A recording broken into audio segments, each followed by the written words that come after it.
नमस्कार बच्चों। आज हम राष्ट्रकवि मैथिली शरण गुप्त की एक बहुत प्यारी रचना, एक बहुत प्यारा गीत पढ़ने जा रहे हैं। हम राज्य लिए मरते हैं। वस्तुतः राष्ट्रकवि मैथिली शरण गुप्त हिंदी साहित्य में दद्दा के नाम से प्रसिद्ध थे। द्विवेदी युग के एक सामर्थ्यवान लेखक, जिन्होंने महावीर प्रसाद द्विवेदी की हिंदी को शुद्ध करने की जो मुहिम थी उसमें महत्वपूर्ण योगदान दिया और हिंदी भाषा को परिष्कृत कर वर्तमान रूप प्रदान करने में उनके योगदान को हिंदी भाषा कभी नहीं भुला सकती।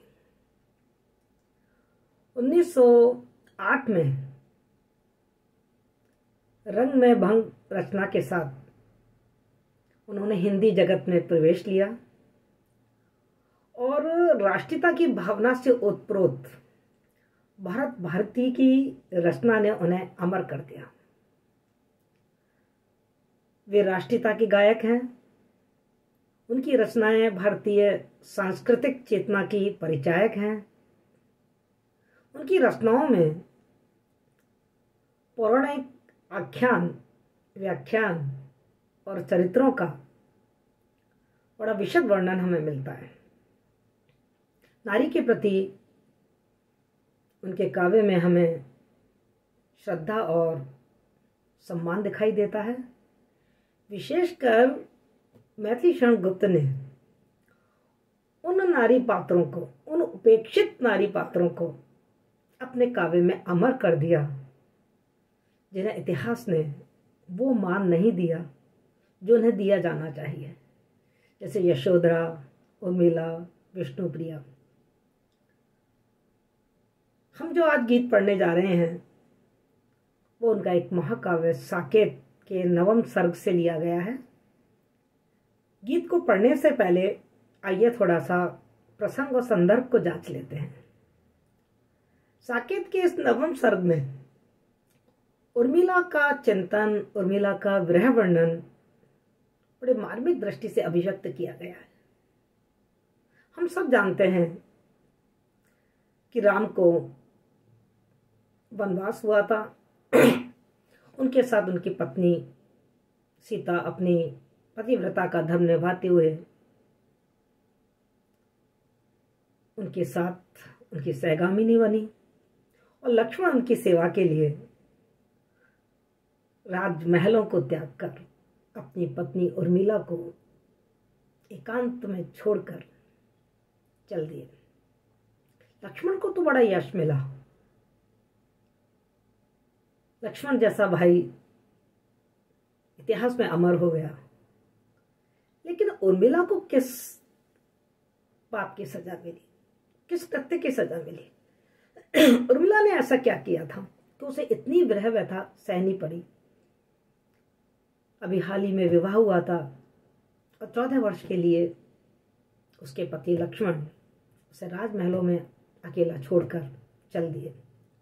तो मैथिली शरण गुप्त ने उर्मिला के व्यक्तित्व को गरिमा प्रदान करते हुए और उसके चिंतन और विरह व्यथा को साकेत के इस नवम सर्ग में मुखर स्वर दिया है। और जो गीत हम पढ़ने जा रहे हैं, हम राज्य लिए मरते हैं, इस गीत में उर्मिला का ये चिंतन मुखर हुआ है कि हम लोग राजसी सुख पाने के लिए, राज सत्ता पाने के लिए, सत्ता सुख पाने के लिए किस तरीके से घरों को तोड़ देते हैं, गृह कलेश कर जाते हैं। सत्ता प्राप्ति के लिए ही तो ये सब कुछ हुआ था। राम का राज तिलक हो रहा था, लेकिन कई ने अपने बेटे भरत के लिए राज्य मांग लिया। क्या हुआ? परिवार टूट गया। राम को वन जाना पड़ा, सीता उनके साथ चली गई, लक्ष्मण उर्मिला को छोड़ के चले गए। उधर दशरथ पुत्र वियोग में स्वर्ग से धार गए।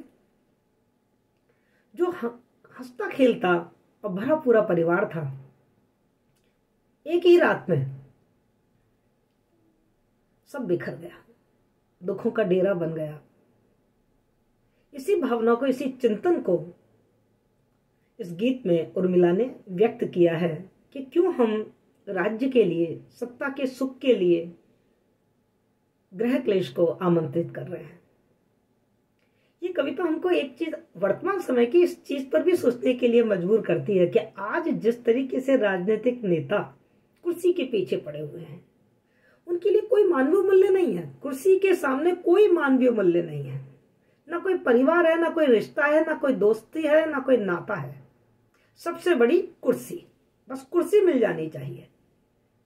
तो बड़े भारी व्यंग्य है वर्तमान समय की इस राजनीतिक परिस्थिति पे इस गीत के माध्यम से।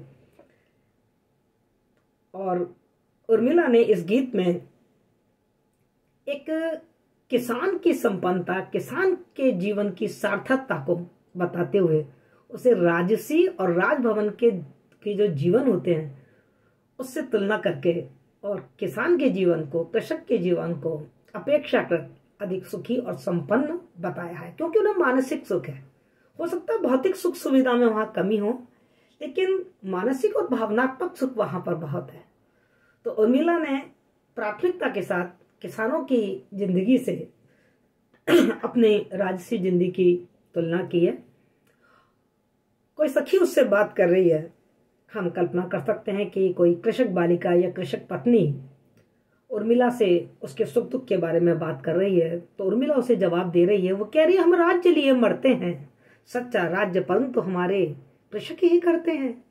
जिनके खेतों में है अन्न, कौन अधिक उनसे संपन्न, पत्नी सहित विचरते हैं, वे भव वैभव बढ़ते हैं, हम राज्य लिए मरते हैं।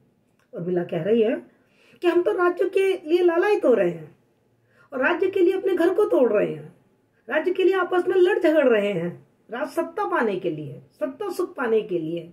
भाई भाई नहीं रहा, परिवार परिवार नहीं रहा, माँ माँ नहीं रही। लेकिन वो कहते हैं कि सच्चा सुख तो जो ये किसान होते हैं ना, यही राज्य का सच्चा सुख भोगते हैं। वो अपने खेत के निर्द्वंद राजा होते हैं और अपने खेत में अन्न उपजाकर उस पर एक छत्र शासन करते हैं, बड़ी प्रसन्नता के साथ और खुशी खुशी, सीमित साधनों में भी वो बहुत ही प्रसन्न और खुश रहते हैं। जिनके खेतों में है अन्न और वो अन्न उपजाते हैं, उन्हें हम अन्नदाता कहते हैं। न केवल वो अपना पेट भरते हैं बल्कि सारी जनता का पेट भरते हैं। अन्नदाता है वो, सच्चे राजा तो वही है। कौन अधिक उनसे संपन्न, उनसे अधिक संपन्न कौन हो सकता है? क्योंकि अन्न धन से बड़ा तो कोई धन ही नहीं होता उसके सामने। तो सारे, यदि अन्न नहीं है तो क्या हम सोना चांदी खाएंगे थोड़ी? अन्न ही सबसे बड़ा धन है और उसी अन्न को किसान उपजाता है।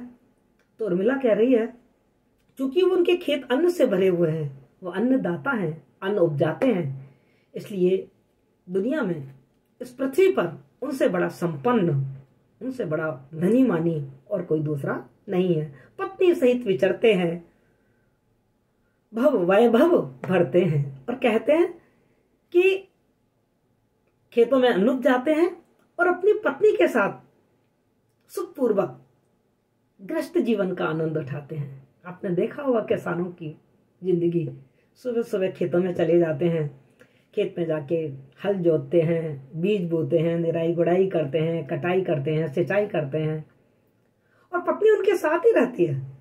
साथ ही साथ वो भी निराई गुड़ाई कर रही है, कुछ चीजें उठा रही है, कुछ चीजें रख रही है, किसान के लिए रोटी लेके आ रही है। उर्मिला को यहाँ गृहस्थ सुख सबसे बड़ा सुख लग रहा है, क्योंकि वो अभी उसी अभाव में जी रही है। वो अपने पति के वियोग में जी रही है, लक्ष्मण के बिना जी रही है। तो उसको इस समय दुनिया का सबसे बड़ा सुख लग रहा है कि पति के साथ रहकर ग्रस्त जीवन जीना ही सबसे बड़ा सुख है। एक्चुअल में जो हमारे पास नहीं होता है ना, हम उसकी कमी को बहुत महसूस करते हैं, और उर्मिला उसी कमी को महसूस कर रही है। और वो किसान के इस सुख को बहुत बड़ा सुख मान रही है कि उसकी पत्नी उसके साथ रहती है। पति पत्नी दोनों मिलकर खेतों में काम करते हैं, दोनों साहचर्य का सुख उठा रहे हैं, दोनों साथ साथ रह रहे हैं, वह वैभव बढ़ते हैं, इस दुनिया को संपन्नता के साथ भर देते हैं, खुशी के साथ। सारी दुनिया का जो वैभव है, सारी दुनिया की जो संपत्ति है, सुख का जो वैभव है, उसे वो भोग रहे हैं। और हम जो राजसी लोग हैं, जो राजा लोग हैं, जो राज सत्ता में लीन हैं, वो आपस में राज्य के लिए लालायित होते रहते हैं और राज्य के लिए आपस में लड़ते रहते हैं। उर्मिला का ये चिंतन गलत तो नहीं है। अयोध्या में तो हम जो घटना देख रहे हैं वो देख ही रहे हैं, बाकी इतिहास में भी ऐसे बहुत से उदाहरण हमको मिल जाएंगे जहाँ सिंहासन पाने के लिए बेटे ने बाप को मार दिया, भाई ने भाई को धोखा दे दिया, मित्र ने मित्र के साथ दगा कर दी। ये ऐसे बहुत से उदाहरण हमारे पास हैं जो बताते हैं कि राज सत्ता पाने के लिए कैसे किस तरीके से गृह क्लेश बढ़ती है, किस तरीके से लोग घर तोड़ देते हैं और आपस में लड़ते झगड़ते रहते हैं, मुकदमेबाजी होती रहती है। आगे कवि कहते हैं कि वे गौ धनी के धनी उदार, उनको सुलभ सुधा की धार, सहनशीलता के आगार, वे श्रम सागर भरते हैं, हम राज्य लिए मरते हैं। उर्मिला कह रही है कि जो किसान होता है उसके पास दो ही तो संपत्ति होती है, एक तो वो भूमि पुत्र है, भूमि का बेटा है, धरती उसके पास है, धरती उसकी माँ है, और दूसरा पशुधन, उसके पास गाय और बैल होते हैं, बैल उसके हल जोतने के काम आता है और गाय को वो पालता है, उसके पास गौधन है। और आपको मालूम हो तो मैं आपको बता दूं, प्राचीन काल में जैसे आज हम अपने धन संपत्ति को ऐसे तोलते हैं ना, लखपति करोड़पति, प्राचीन काल में उस समय में व्यक्तियों की जो संपत्ति थी वो गौओं में आकी जाती थी। उसके पास 100 गौएं हैं, वो 500 गौएं रखता है, वो 1000 गौएं रखता है। तो किसान गौ पाल रहे हैं और गौ को तो हमारे भारतीय संस्कृति में देवत्व दिया गया है, देवत्व माना गया है। उसमें उस कहते हैं कि सारे जो देवी देवता होते हैं वो गौओं में निवास करते हैं और उन गौओं का पालन पोषण किसान कर रहा है, इसलिए वो कहते हैं वो गौ धन के धनी उदार, उनके पास गौधन है और उनके मन बहुत उदार हैं, खुले दिल से वो जो उनके पास है वो दूसरों के साथ बांट देते हैं। उदार, अब ये भी आप जानते हैं, आप गाँव में चले जाइए, किसान पूरे सामर्थ्य के साथ आपका आतिथ्य सत्कार करेगा, दूध से, दही से, छाछ से, रोटी से, जो कुछ होगा पूरे उदारता के साथ, उसके मन में बहुत उदारता है। उनको सुलभ सुधा की धार, और चूंकि वो गौएं पालते हैं तो उनको सहज ही अमृत रूपी जो दूध है वो उनको प्राप्त हो जाता है। दूध एक कंप्लीट फूड माना गया है, उसकी तुलना अमृत से की है यहाँ कवि ने, और वो कह रहे हैं उनको सहज भाव से वो सुधा रस मिल जाता है, वो दुग्ध मिल जाता है, वो शुद्ध दूध को पीकर अपने जीवन को स्वस्थ बनाते हुए और अपना जीवन चलाते हैं। सहनशीलता के आगार, वे श्रम सागर भरते हैं। और उर्मिला यहाँ ये भी कह रही है अपनी सखी से कि जो किसान है उनमें बहुत सहन शक्ति होती है, अथाह सहन शक्ति होती है। हम राष्ट्रीय लोगों में सहन शक्ति नहीं होती, हम जल्दी से निंदा से क्रोधित हो जाते हैं। जरा सा कोई हमारा प्रशंसा कर दे हमारी तो हम फूल कर कुप्पा हो जाते हैं, हमें जरा जरा सी बात का सोच विचार होता है। लेकिन किसान में बड़ी सहन शक्ति होती है, सर्दी हो या गर्मी या बरसात, वो कठोर परिश्रम के साथ अपने खेत में काम करता है। कितने कष्ट पड़ते हैं किसान पर, कभी सूखा हो जाता है, कभी बाढ़ आ जाती है, कभी टिड्डी दल उनके फसलों को ले जाता है, लेकिन वो बहुत सहन शक्ति वाला होता है। किसान बहुत ही सीधा साधा और सहज भाव से अपना जीवन जीता है। वो सहनशीलता का आगार है, भंडार है उसके अंदर सहनशीलता। उसकी सहनशीलता कभी जवाब ही नहीं देती। वो श्रम सागर बढ़ते तरते हैं और वो श्रम का प्रतिरूप है, अपने जीवन में कठोर परिश्रम करता है। इसलिए उर्मिला कह रही है कि वो श्रम रूपी सागर में तैरते रहते हैं, अर्थात श्रम जीवी हैं। वो श्रम के परिश्रम के माध्यम से ही अपनी आजीविका कमाते हैं और अपना जीवन उससे चलाते हैं। और हम राज्य लिए मरते हैं और हम परिश्रम और सेवा से बहुत दूर है। हमारे अंदर सहनशीलता नाम की कोई चीज नहीं है, हमारे अंदर अहम है, अहंकार है, और अपने अधिकार के लिए, राज सत्ता के लिए, राज्य के अधिकार के लिए, सिंहासन के लिए, ताज के लिए हम आपस में लड़ते रहते हैं। उर्मिला को बड़ा कष्ट है इस बात का कि उसका परिवार इसलिए टूट गया कि वहां भी सिंहासन का झगड़ा उठ खड़ा हुआ था। यदि वे करें उचित है गर्व, बात बात में उत्सव पर्व, हमसे प्रहरी जिनके वे किससे डरते हैं, हम राज्य लिए मरते हैं। उर्मिला आगे कह रही है कि यदि किसान कोई गर्व करे कि वो इतनी मेहनत करता है, वो इतना परिश्रम करता है, वो अन्नदाता है, वो अन्न उपजाता है, लोगों के उदर की पूर्ति करता है, तो समझ में आता है, तो उचित है। यदि वो अहंकार करे तो थोड़ा सा उचित है। हम क्यों अहंकार कर रहे हैं? हम ऐसा क्या कर जाते हैं कि हम इतने अहंकारी, इतने घमंडी हो गए हैं कि अपने आप को सर्वोच्च मानते हैं, अपने आप को राजा मानते हैं, अपने आप को सबसे ज्यादा अधिकार संपन्न और सत्ता संपन्न मानते हैं। इतना घमंड करते हैं कि किसी के दुख सुख पर हम बिल्कुल जरा भी हमारे मन में दया या धर्म ही नहीं आता। तो हम यदि वे करें, उचित है गर्व बात बात में उत्साह पर।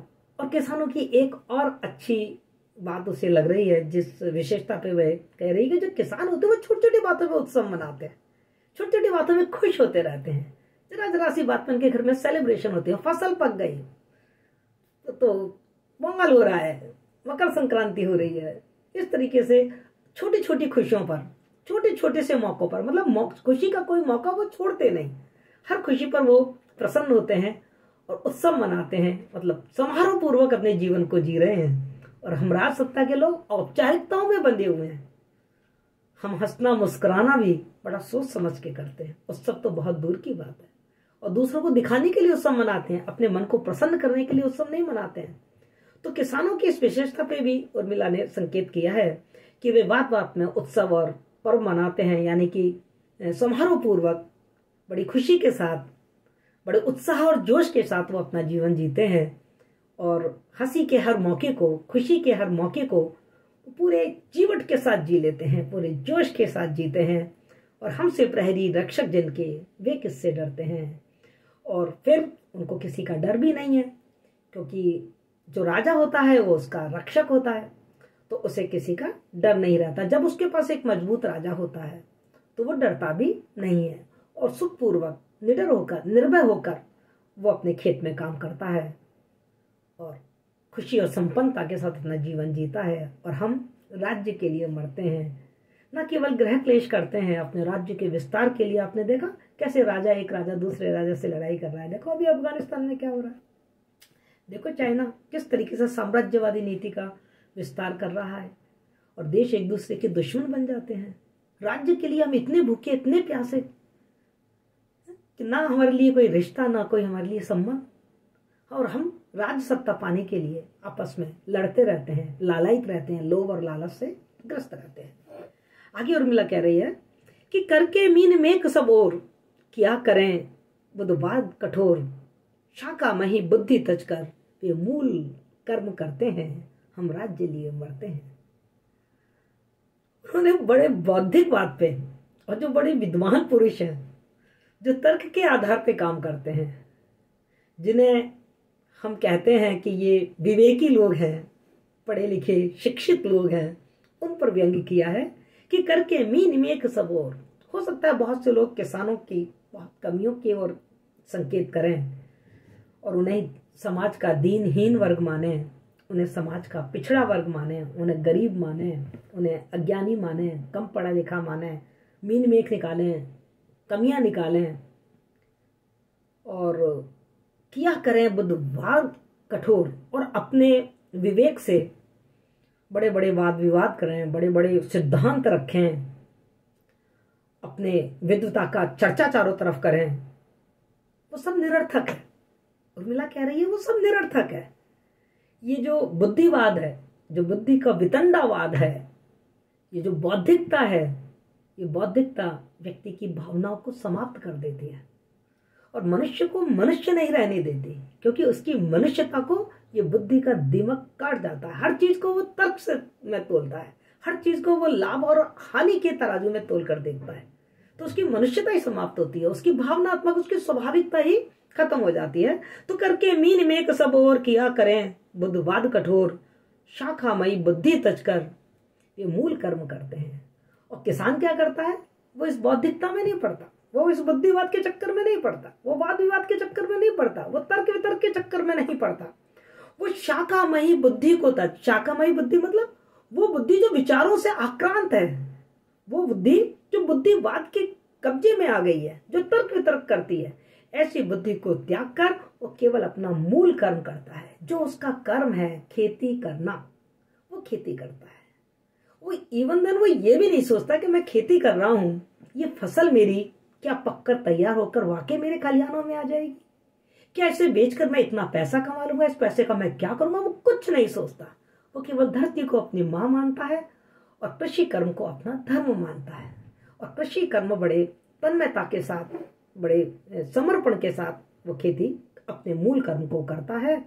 और हम हैं जो राज्य लिए मरते हैं, राज्य के लिए लालायित होते रहते हैं। और कोई भी उस राज्य सत्ता को पाने के लिए, उस ताज को पाने के लिए हम कोई भी अधर्म करने से चूकते नहीं हैं। आगे उर्मिला कह रही है कि होते कहीं वही हम लोग, कौन भोगता फिर ये भोग, उन्हीं अन्नदाताओं के सुख आज दुख हरते हैं, हम राज्य लिए मरते हैं। उर्मिला कह रही है कि कहीं ऐसा होता, जो उर्मिला के मन का एक सपना भी है, क्योंकि इस समय उसको किसान का जीवन अपने जीवन से बहुत सुखी और ज्यादा प्रिय लग रहा है, ज्यादा श्रेयस्कर लग रहा है उसको किसान का जीवन। तो वो कहती है काश हम किसान होते तो हम भी इस तरीके का जीवन जी रहे होते। लेकिन फिर ये राजनीति और राजनीति के जो सुख है, राजनीति के जो भोग हैं, भोग का मतलब यहाँ केवल सुखों से मत लीजिए, भोग का मतलब है परिणाम। तो फिर राजनीति के ये परिणाम कौन भोगता? राजनीति में सुख भी है, षड्यंत्र भी है, दुख भी है, कष्ट भी है, तो इससे कौन भोगता? यानी कि मैं तो अपनी किस्मत में राजसी सुख दुख लिखा कर लाई हूं, इसलिए मैं तो अपनी किस्मत के राजसी सुख दुख भोग रही हूं। तो यदि मैं किसान बन जाती तो फिर मेरे कर्मों का जो फल था, जो मैं इस जन्म में भोग रही हूँ, उर्मिला बन के बनी तो रानी हूं, राजसी जीवन जी रही हूं, राजमहलों में ठाट बाट से सारे भौतिक सुख सुविधाएं मेरे पास हैं, लेकिन मैं किसान जैसा सुख, पारिवारिक जो सुख है, पारिवारिक जो संपन्नता है, उसको मैं भोग नहीं पा रही हूं। तो यदि मैं किसान होती तो फिर ये जो कर्म है इनको कौन भोगता? और उन्हीं अन्नदाताओं के सुख आज दुख हरते हैं। और यहां उर्मिला के किसानों के प्रति कृतज्ञता का भाव ज्ञापित हो रहा है। उर्मिला कह रही है कि वही जो अन्नदाता हैं, वो जो किसान हैं, वो इतनी सुखपूर्वक अपना काम कर रहे हैं, हर्ष के साथ और गर्व के साथ अपना कृषि कर्म कर रहे हैं, तो उनके खेतों में अनाज खूब उपजता है। और जब उनके खेतों में खूब उपज होती है ना, तो वो लगान के रूप में हम राज्यों को, जो राजाओं का जो खजाना होता है, उसमें लगान के रूप में कुछ राज्यांश देते हैं, कर देते हैं, और उस कर से हमारी राज व्यवस्था चलती है। यानी कि वो हमारे दुखों को हरने वाले हैं, वो हमारी आर्थिक स्थिति को समृद्ध करने वाले हैं। अन्न उपजाकर और अन्न का एक अंश लगान के रूप में राज खजाने को भर देते हैं, और हम उस किसानों के द्वारा दिए हुए राज्यांश, जिससे ये राज खजाना बना हुआ है, उसके लिए हम लालायित हैं, लड़ रहे हैं, अपने घर को तोड़ रहे हैं, गृह क्लेश से ग्रसित हो रहे हैं। तो यहाँ उर्मिला का चिंतन वर्तमान समय में भी बड़ा प्रासंगिक है। हम सोचें, हमारे भारत के संयुक्त परिवार टूट गए, और एकल परिवार में भी हम देख रहे हैं, बेटा माँ बाप से अलग हो गया, भाई भाई से अलग हो गया, बहन भाई से अलग हो गई। सिर्फ क्यों?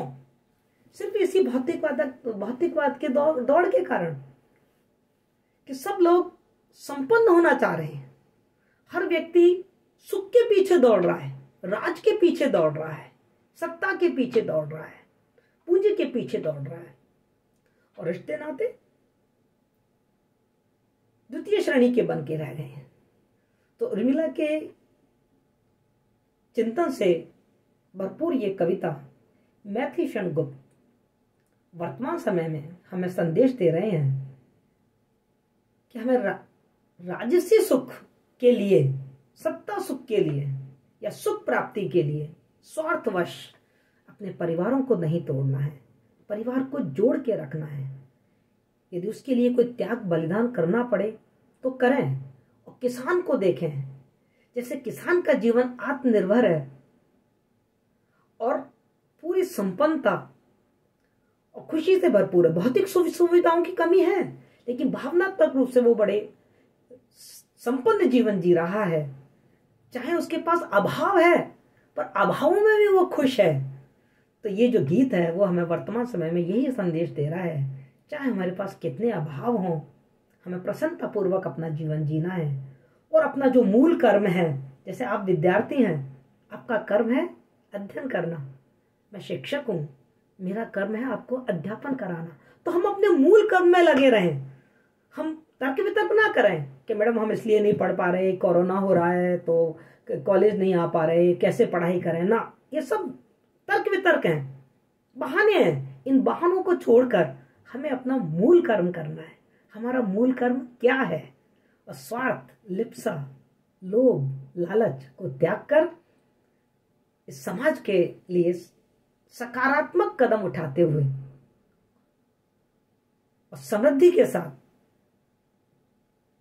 इस परिवार को, समाज को और देश को आगे लेके जाना है। इस कविता में हमने भावनात्मक विशेषताएं तो देखी। मैथिली शरण गुप्त की ये जो कविता है, इसमें न केवल उर्मिला का चिंतन मुखर हो उठा है, उसकी विरह व्यथा, उसका आंतरिक क्लेश सामने आया है।